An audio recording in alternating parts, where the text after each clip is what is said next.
Hey everyone, welcome back to the Huddle brought to you by Play USA. My name's Nicole here with Ian St. Clair, who's back from vacation. We are happy to have you back, Ian. Yeah, especially since I don't ever hit prop bets. So you're you're in line to win, and that's probably why you're excited that I'm back. Grant did a really good job filling in for you, but don't worry, I didn't hit my prop bet either last week. We'll get into that more later, but I can't say that I'm very impressed with either of our showings the last few weeks. It might have been better for our bankrolls that we were off for Thanksgiving vacation because it just gave us a little bit of a break. Yeah, and now that we're getting into the NFL as a COVID outbreak, I would be remiss if I didn't say cover your bankroll because you have no idea what's going to happen next. I mean, we're close to 100 players You have no who idea are who's now in even COVID playing. protocol. So Yeah, it's a lot.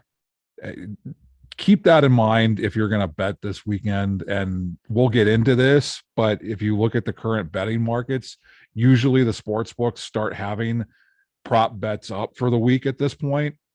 They don't. The only sports book that I saw that had anything beyond the Thursday night game when we record on Thursday was the Chiefs and the Chargers. And then One game, maybe one Sunday game. and then maybe the Saturday game between the Colts and the Patriots. But aside from that, nothing. And I think it is entirely, as you were saying before we started recording, because of the COVID outbreak in the NFL right now. Yeah, especially when it comes to those prop markets, we've just seen there's a lot of game lines that are still up on the board, but when it comes to prop markets for players and things like that, I think sports books that normally have them out, especially DraftKings, is probably one of the books that gets those prop markets out the earliest, and that's who Ian and I usually use because we are recording on Thursday morning. They have two games on the slate right now when it comes to props, and like you said, one of them is the Thursday night game, so really not a lot to bet on when it comes to that, just because there is so much uncertainty right now as far as who is going to be even on the field when it comes to these COVID protocols. Yeah. So just keep that in mind if you're thinking about betting this weekend slate of games. And there are two games on Saturday night or Saturday. We have the Raiders and the Browns, and then what I think could be the game of the week, the Patriots and the Colts. Yep, for sure. And we will get all into that a little bit later when we do obviously our prop block and drop it. But if you're ready, I'm ready to just take it right into the worst of the week. Let's do it. All right. This one, it's my own team, which is always sad to have to have them on worst of the week. And I think they've made it quite a few times this season, but it's going to just be specifically the Steelers' run defense, which was absolutely atrocious in the game against the Vikings, despite an almost epic comeback in the second half, which I don't know if we would really say it was an epic comeback by the Steelers or an epic fail by the Vikings. I guess you could look Yes. at it either way in the second half. Um, as a fan, I was glad that they showed some fight in the second half, but they gave up the second most rush yards ever in team history under Mike Tomlin in that game. I mean, it was god awful. And that being said, like the Vikings didn't even look good. It was just the Steelers looked really, really bad. I mean, Kirk Cousins really wasn't doing that great. Receivers were dropping the ball left and right. However, Cook was able to run for 153 yards and two touchdowns in the first half alone. It's just absolutely ridiculous. The Vikings end up 29-0 heading into the locker room for halftime. I'm thinking the game's absolutely over. I turn on the Sex and the City reboot because I just can't even. And then who would have thought that the new Sex and the City reboot was going to be even more depressing than the game that I was watching, which I don't want to spoil it for you guys, but it's depressing. So the fact that the game came down to the final 12 seconds and Fryer Muth basically not being able to hold on what could have been the game tying catch is really mind blowing for how that game went leading up to that point. I think it's a testament to the Steelers not giving up and Mike Tomlin being able to get his team to refocus in the second half. But if there wasn't any more of an example of how much of a dumpster fire the Minnesota Vikings are, we saw it in the second half. I mean, I still can't get, I mean, it's been a while since we recorded, so I haven't been able to say this. What the heck was Mike Zimmer and that Vikings defense doing against the Detroit Lions a couple of weeks ago? Get it out, Ian. Let's protect deep when we're in the end zone. So we don't want did Mike Zimmer and the defensive coordinator think that the Lions could extend the end zone beyond the 10 yards? And they're just like, well, we don't want to get beat in row 15. Make sure you're covering the stands. Make sure you're covering all the stands. I can't get over that. It was just so dumb. As frustrating as it is to be a Steelers fan, it has to be more frustrating to be a Vikings fan, because while the Steelers normally do absolutely nothing in the first half, and then you have to wait to the second half to see them show any signs of life, the fact that Vikings fans have the exact opposite, where they see a decent team in the first half just to see them absolutely disintegrate and give up games in the second half. I guess if those are my two options, I'm going with the Steelers, because at least they give you something to watch in the second half. Exactly. And unlike the Vikings, the Steelers didn't lose to the Lions. We tied. a little bit better. Yeah, a little bit. I mean, still, the Vikings lost to the Lions. You have to try. You have to try to be that bad. It's been a struggle for many teams. Do you have?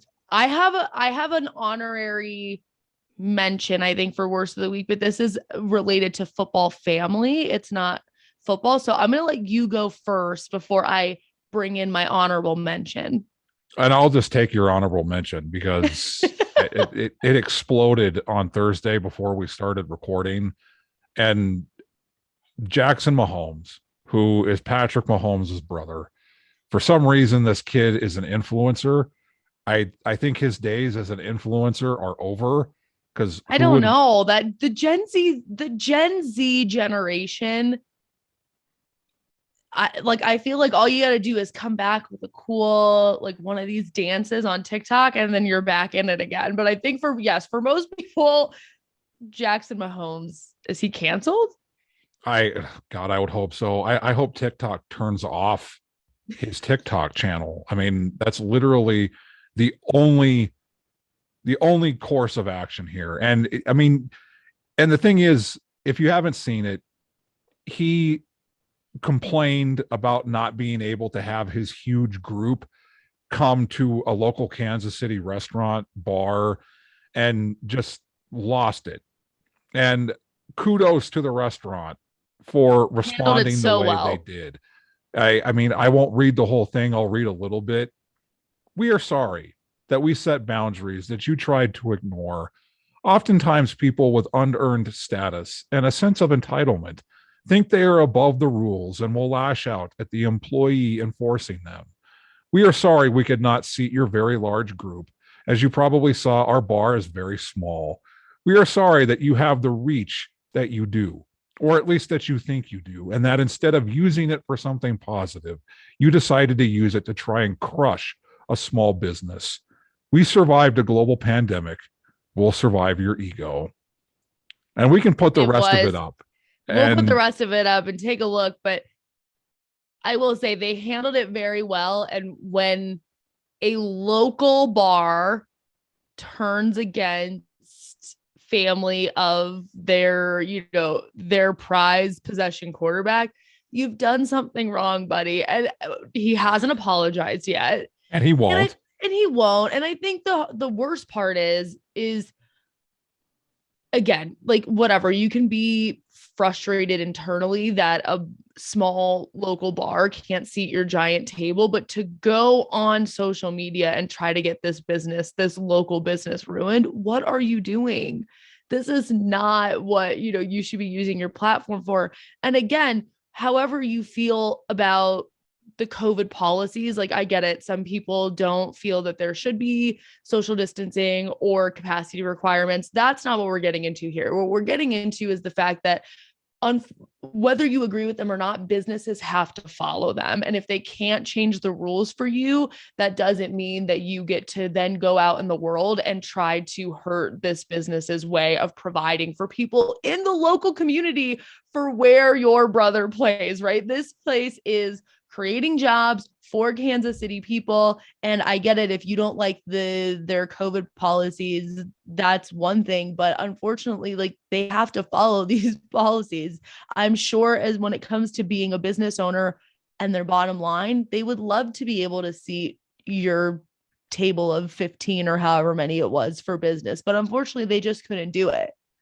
And in the real world, when you have a large party, the nice thing to do, not even that. The nice thing to do is to call ahead and say, I just want to let you know I'm bringing a large party in. I don't know if it's suitable, if it's convenient. Is there a time that works best for the restaurant to make this work? Right. And then it's hard to see. Yeah. Not expect it just because you have the last name Mahomes.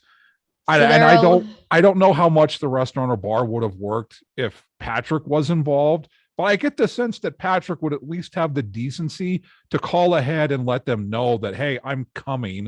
I'm going to be there. Is there a way that we can make this work? Because even if you are an influencer, you still need to treat people with respect. Correct. And I think that's what's so lost in this digital social media age is just treating people with respect, with decency. And that's what bothers me about Jackson Mahomes, who was born on third base and doesn't know how to get to home. Like he's like Larry Walker when he started playing baseball in Canada, and he started, instead of running to first base, he ran into third base and then ran across the mound. Like that's literally Jackson Mahomes' life, and he doesn't realize it. And it just, I hope he gets canceled. Ian is fired up and I love it.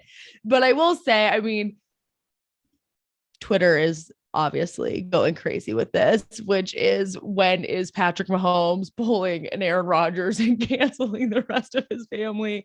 And also, I mean, yeah, again, it totally reeks of entitlement. They're pulling up tweets of him saying, man, it's been years since I've flown commercial and it reminded me how much I hate airports.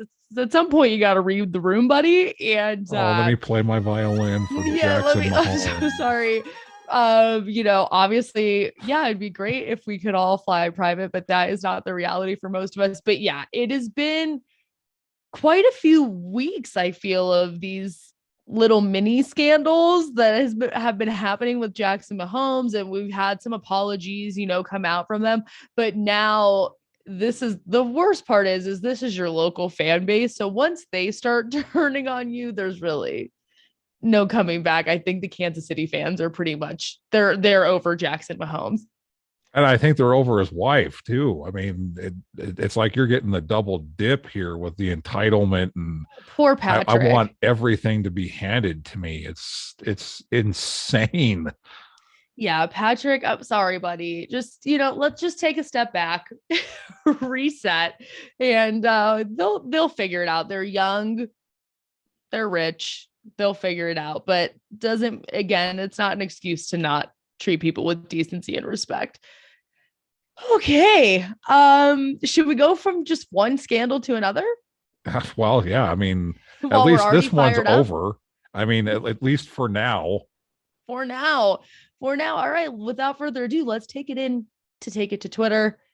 And this one developed fast, Ian, because yesterday you texted me at 5 p.m. said we have some Urban Meyer news to talk about tomorrow.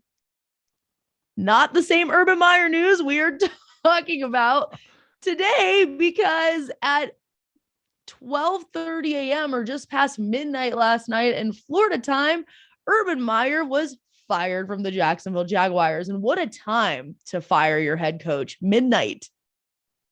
And I wonder if he is arguing about who leaked it. Yeah, Who leaked this? Urban Meyer, it seems every week there's something coming out that is not good and is embarrassing about Urban Meyer and the Jacksonville Jaguars. But in case you missed it, yesterday around lunchtime, Pacific Standard Time, where we are at, reports came out that Urban Meyer during practice had kicked former Jaguars player Josh Lambo while he was warming up for a game. I mean, we cannot condone physical violence against any employee. No. But kicked Josh Lambo because he was upset that he had not made enough kicks in, prior instances. He wanted him to make more of his kicks. So he kicked him and yelled some expletives. And this had caused an altercation between Lambo and Meyer, who said, "Don't effing ever kick me again." And things were not going well. So it comes out that he had kicked one of his former players, a player that was ultimately cut from the team early on in the season. But then after that, there's reports coming out that Jaguars players were complaining to Rams players after the game that Urban is throwing his assistant coaches under the bus, saying that he's a winner and they're losers, and that this tough love act that Urban Meyer has going on in the locker room isn't really working because you have zero results to back it up. So when you are 2-11 for the season, it's really hard to call yourself a winner and your assistant coaches losers. By the way, you hired those assistant coaches. They're the team that you brought in. He can't confirm that. What'd you say? He can't confirm that. Yeah, he can't confirm that. Sorry. He missed the flight back. He was hanging out at a bar. So it's just really the players are not buying into this. We've already covered multiple times that him and Trevor Lawrence are on completely different planets when it comes to what they're telling the media and clearly how they're communicating in the locker room. I actually didn't think he was going to last this long. So maybe congratulations, but it's taken to Twitter because it broke, yesterday, or I guess this morning at about 12:30 Eastern Standard Time, that Urban Meyer from Adam Schefter and ESPN had been finally cut after Shad Khan said he didn't want to make any rash decisions, but I guess he had some time to think on it. I think the kicking incident was probably the last straw. Here's my shot face that Urban Meyer is no longer a head coach. Should we bet on? I don't think he goes next season to a college program, but I say in 2 seasons he's back coaching NCAA football. The thing that I can't, there's a scene from Austin Powers that keeps running through my head when the assassin for Dr. Evil throws a shoe and hits Austin Powers in the head. That's what, like, if I was Josh Lambo, I'd be like, did you just kick me? I think that is kind of what happened. Like, seriously, who kicks? I mean, is that your inspiration for me to kick more field goals, is to kick me? And then apparently, according to Lambo, Urban Meyer was upset with how Lambo responded to being kicked in front of teammates at the middle of practice, which was, "Don't ever effing kick me again." And Urban Meyer said never in his career, according to Lambo, Urban Meyer said never in his career has he let a player talk to him that way. So he better show results on the field, because I don't know. I mean, here's the thing. These are adults, right? I mean, these are adults that are getting paid at the professional level, and they're professionals. These are professionals. And I think the worry for some in the industry right now is that while Urban Meyer may not ever get a head coaching job ever again in the NFL level, or it'll be a very long time before he gets another crack at it, there is a good chance that he will be going back to NCAA football at some point. And while those people on the field may be considered legally adults at 18, they are not professional athletes. And is this the behavior that was happening at Ohio State, or that will happen when he's inevitably hired again? And at some point, there have to be protections put in place for these kids. I'm just going to say it, these kids that are playing college football. Well, I mean, it's obvious that he thought what would work at the college level would work at the professional level. Yeah. And I don't think he realized that the other team pays their players too. Like, you're not in an institution now where it's just one side. You're now in an equal playing field.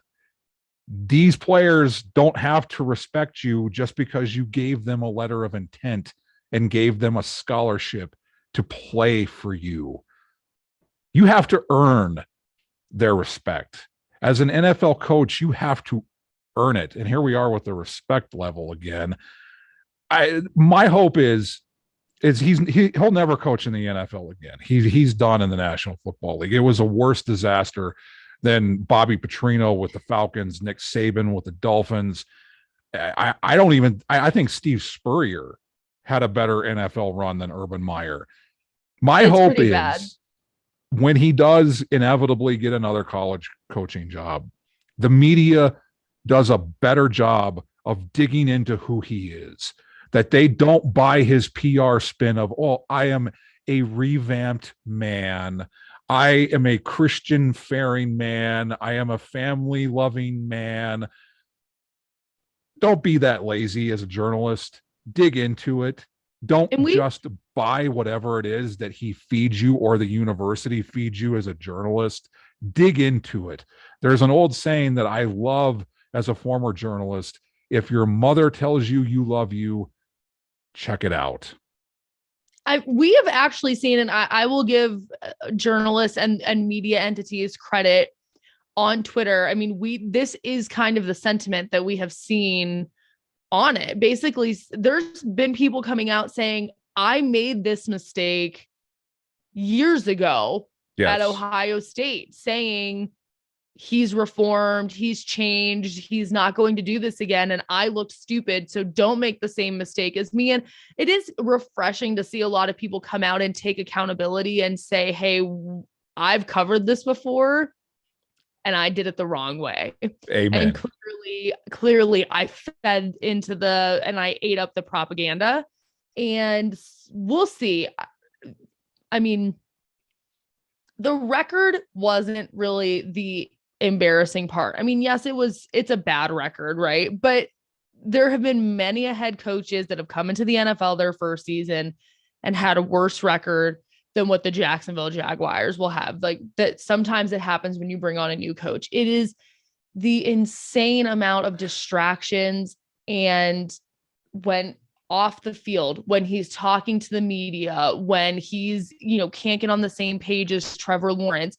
And then you just add in him being physically violent and kicking his players. And at some point, if you're Shad Khan, I mean, and like you said, the lines have shifted. The betting lines have shifted now. Yeah. Who would have thought that the line would shift because of a coach getting fired? Yeah. The lines have shifted now with him being out. So it's just, and if I'm correct, Jackson, like, they've gotten better for Jacksonville.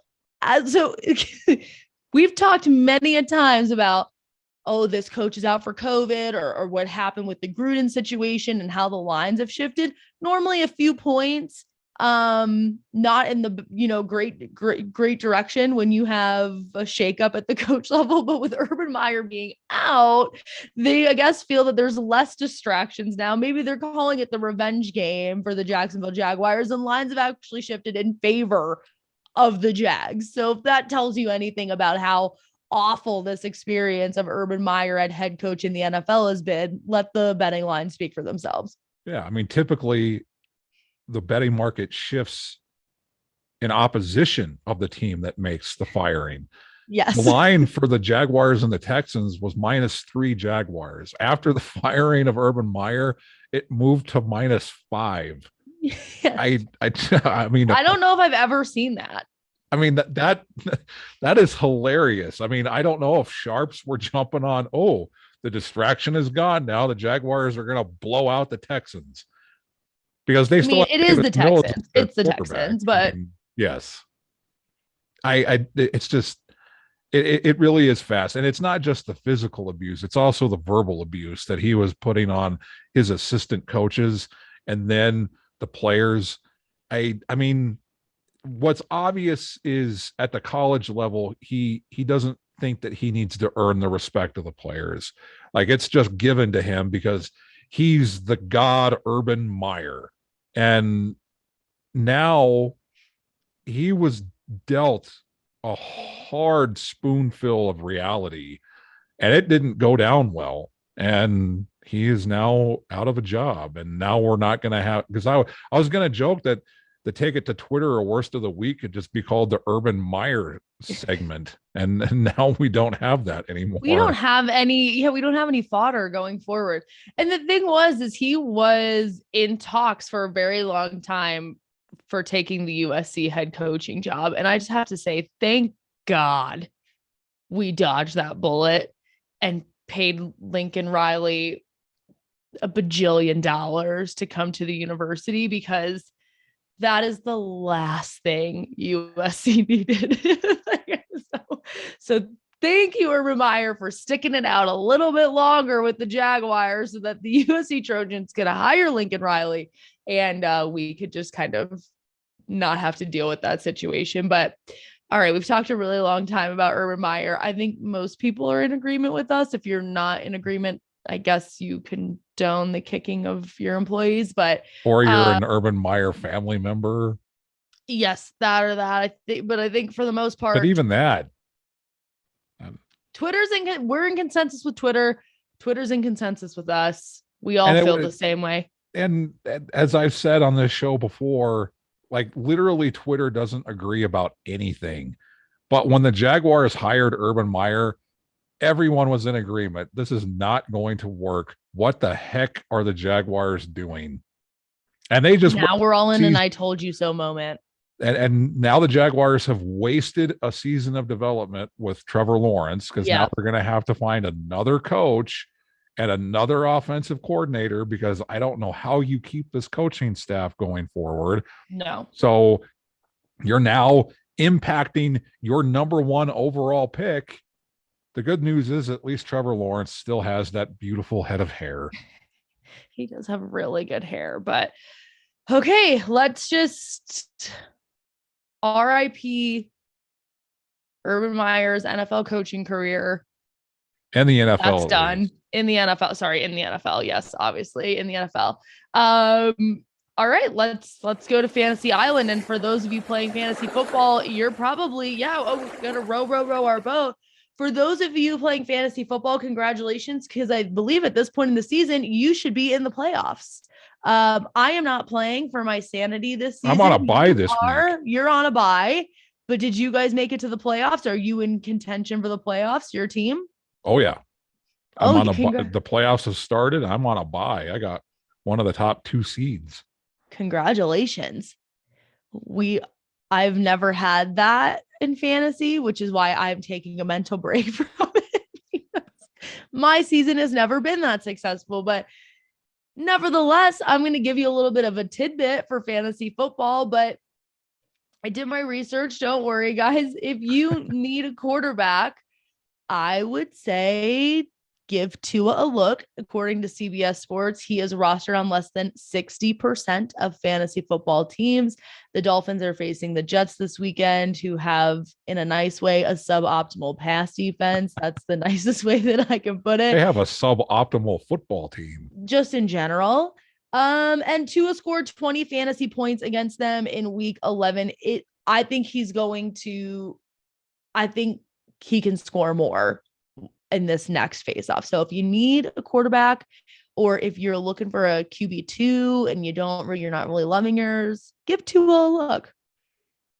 And for me, if you can still pick up players or defenses in my ESPN Fantasy League, we are now hamstrung to our current team. So we can't make any additions or we can't drop anyone. Okay. But if you can still do it, I mentioned this a couple of weeks ago. If you streamline a defense, if you want a defense that can literally potentially put you over the top, because that's what it's about. Fantasy football is all about the playoffs. It doesn't matter. Here's the cliche of football. It doesn't matter what you do in the regular season. It's all about the playoffs because that's where the money comes. The Packers are the defense to go with. They play the Ravens this weekend. There's still question as to whether Lamar Jackson's going to play with his ankle sprain. John Harbaugh continues to insist that he's day to day. We'll see. They just signed a quarterback off of a practice squad. That doesn't usually indicate that you feel good about the status of your starting quarterback. But then they follow that up with the Browns at home, the Vikings at home, and then they close out with, and I hope this is the case, that I make it to the championship game. The Packers close off with the Detroit Lions. Hey, maybe they don't count the Lions out just yet. They're not a winless team anymore. Thanks to the Vikings. Put some respect on their name. Way to go, Mike Zimmer. You ruined that betting market. Yeah, I do like that call there. And hey, good luck. Good luck with your fantasy team. I think after this season, I'm ready to get back into it next season. I just needed a little bit of a break. We're going to row it back to the mainland, and I'm going to take it to Promo Party. And I have a little bit of a story for this one because I did it myself, and I did give Ian a little, but all right. So DraftKings is running again their bet $1 win 100 promo. And this one has pretty much been, it is definitely a special sign up offer, but it has been running so consistently next to their up to $1,000 deposit bonus that this is essentially one of their other standard offers this season. If you are a casual bettor, I love the bet $1 win 100. I would recommend taking that one over the $1,000 one any day. But again, that's if you're a casual bettor. So this is how it works. This particular one is running through December 19th. So you have to sign up for DraftKings and make your first deposit on the site. It has to be a minimum of $5. Then you have to make your first wager on the money line of these markets, and it has to be a minimum of a $1 wager. The reason I like this one is because it's so varied. You can bet on the money line of an NBA, an NFL, a college basketball, or a college football game. Or if you want to bet on MMA, you can bet on the Paul versus Woodley MMA money line. So really, the options are pretty much limitless on this one. And then if either team scores or if a fighter lands a punch, you get 4 $25 free bets after your initial wager clears. I will say the 420, not to interrupt you. No, go ahead. The $425 bets, I've said it before. I like it instead of just giving you a one lump $100 free bet. Agreed. So this is my story. Don't make the same mistake as I did, but I live in Nevada. We do not have DraftKings. So I happened to be in New Jersey 2 weeks ago, and I thought, hey, while I'm here, let's sign it up for DraftKings. And I did. I signed up for a DraftKings account. I did my bet $1 win 100. I bet on the Pittsburgh Steelers money line, bet with my heart, not with my head, but it's okay because 2 weeks ago we made a late comeback and actually won the game. So I won my initial bet. But the great thing about this DraftKings promo is you don't even have to win your bet to get the 4 free bets. We scored, so I got them anyways. The problem is that this was on a Tuesday and I left New Jersey on a Friday. Steelers played on a Sunday.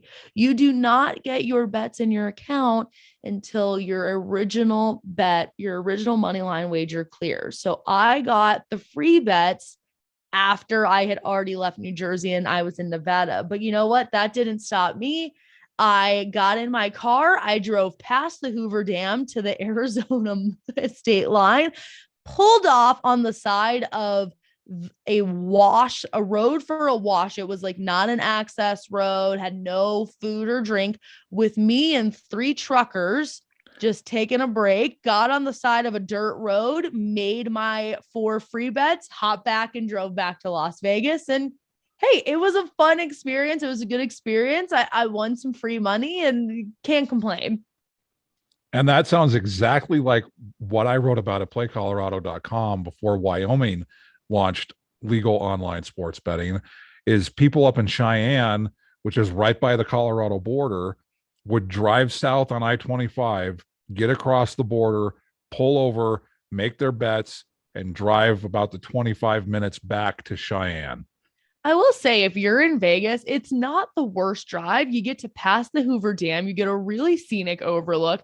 I'm not saying that the wash road that you have to pull off on is very scenic, because that is not, but it's only about a mile or two past the Hoover Dam. So, yeah, and listen, if you, for our bettors in New York, they've been doing this for years. I mean, Yes, they've been get some form of transportation to get themselves into New Jersey to make sports bets. I mean, millions and millions, even when it launches in New York. Yeah, that's true. Who knows? They might still be doing it, but there's been study after study that's saying New York is losing tens and tens and tens of millions of dollars, if not hundreds of millions of dollars, to New Jersey sports betting. So I'm not the only one that's done it, but yeah, it was definitely a fun experience. Just make sure, unlike myself, you know, the logistics of how the promotion works. So if you are happening to sign up for a DraftKings account because you're going to be visiting a state where it's live, just make sure you know when those free bets are going to hit your account. Otherwise, you don't want to lose the opportunity to use those free bets, because that is really, it's such a great sign up offer. So you don't want to lose that free money. Read the terms and conditions. And I preach it all the time, and I do. messed up myself. So see, anyone can make the mistake. What do you got for the promos? For me, this is a FanDuel promo, and we've talked about it before, where they do a bet $5, win 125 in cash. Cash money. And this starts today, as in Friday, when you watch this video, and it's for the New Orleans Saints at the Tampa Bay Buccaneers.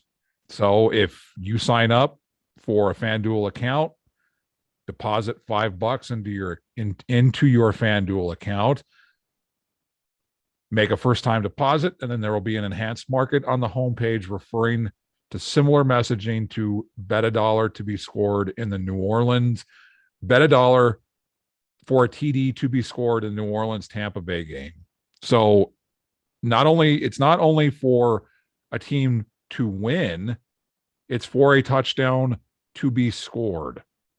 I love these because you don't have to sweat them for very long, right? I mean, no sweat bets. Yeah, sportsbooks are giving you, as a new user, the opportunity to really earn, like we've said, in quotes, guaranteed money. I mean, it's going to be very difficult, especially for those two teams, to not score a touchdown. And usually it's going to happen pretty quickly in the game. So it's one of those things that you don't have to sweat for a very long time. And again, it's cash. So you win it, you can do whatever you want with it. You can, if you want to just withdraw it and spend it on holiday presents, withdraw it and spend it on holiday presents. It's really a great offer. And typically what I do is I will keep between 25 and $50 in my account and use it to have some fun on whatever it is I want to put a wager on if I'm feeling it. But I also have $100 if I decide to keep 25 in my account. But it gives you the flexibility in a better way than DraftKings, which is just for $25 free bets. This is cash money. It is. And I will say, with back to my, road trip journey story, remember that when you are signing up for a sports book, you can be anywhere. So signing up for a sports book, I could have technically signed up for DraftKings if I was in Nevada. It's the wagering that you have to be within state lines. So I had to be within New Jersey state lines to actually make that qualifying wager for those 4 free bets. And there are time limits on these promotions. But when I drove across state line, got my bets in, came back, waited for them to settle, I was then able to initiate a withdrawal back from Vegas. So again, it's really, you can do all the setting up and withdrawing that you want from wherever you are, but you got to be physically located within state lines to make those wagers. Again, read the terms and conditions, because if you are traveling to get one of these, especially over the holidays, there are certain time limits. You have to either make a bet your first qualifying wager by a certain date or within 7 days. So just make sure you understand all the rules. And as you said before we started recording, DraftKings is coming to Nevada. It's just a matter of when, not we if. Don't know when, but it should be eventually. I won't have to make the drive. But all right, I'm going to go ahead and kick off prop lock and drop it, because we touched on it earlier, and I'm going to sit this one out because here's the thing. We filmed this show on Thursday morning. Normally, DraftKings has a full slate of prop bets available for us to choose on. We're able to do our research on all of the games, pick the spots that we like, and then pick a bet. And we really do try to research these bets and give you guys stats when we put them out there. We don't want to put out bad information. But with the COVID catastrophe that is happening with the NFL right now, and nobody being certain who is going to play in these games, there is only one Sunday game on the board currently. Actually, no, I believe it's a Saturday game that is on the board. Sorry, it is the Saturday night game. And it is the Colts game. And personally, for me, I don't have a strong inclination one way or another, or a lot of based off my research on that Colts game. So instead of throwing money away and just saying, hey, take this bet for the sake of our show having a bet, I'm going to go ahead and sit this one out. And it's okay if you do that too. So if this is, if you listen, we always say research your bets and make sure that you're making informed decisions when, you know, you're putting money down. But again, also betting is a form of entertainment, and we get that. But if you're just not feeling good about a bet because of the uncertainty that's going to happen between now and Saturday or Sunday, it's okay to say, hey, this week is kind of a crapshoot. I'm going to sit this one out. That's what I'm doing. Ian, I think you are going to go ahead and make a bet because you do feel good about one of these markets. So that's how it's going to go for us this week. So Ian, what do you got? So FanDuel does have some weekly specials up, and there's a couple of good ones up. Either Dalvin Cook or David Montgomery to have 100+ rushing yards. That's decent. Yeah. Joe Burrow and Teddy Bridgewater to combine for 550 yards passing. Well, the fact that I'm wearing a Javonte Williams Pookie shirt, I would not go with that route, because if the Broncos are going to win on Sunday, they need to run the football. The one that I am intrigued by, and it's because of the players involved, and I will add this caveat to it. If Lamar Jackson doesn't play, I wouldn't take this bet. But Devontae Adams and Mark Andrews to combine for 175 yards receiving, 175 or more yards receiving. Devontae Adams could get that by himself. But if Lamar Jackson is playing, he's going to throw it to Mark Andrews, who is one of the best tight ends in football. If Lamar Jackson plays on Sunday, I would take that bet. It's currently plus 150 at FanDuel. All right. And listen, we say it every week. If you are betting, good luck. If you're sitting it out this weekend like me and just trying to enjoy and see what the heck happens with the COVID situation from now until Saturday night, also enjoy your football. And we appreciate you guys tuning in every week. We will see you next Friday.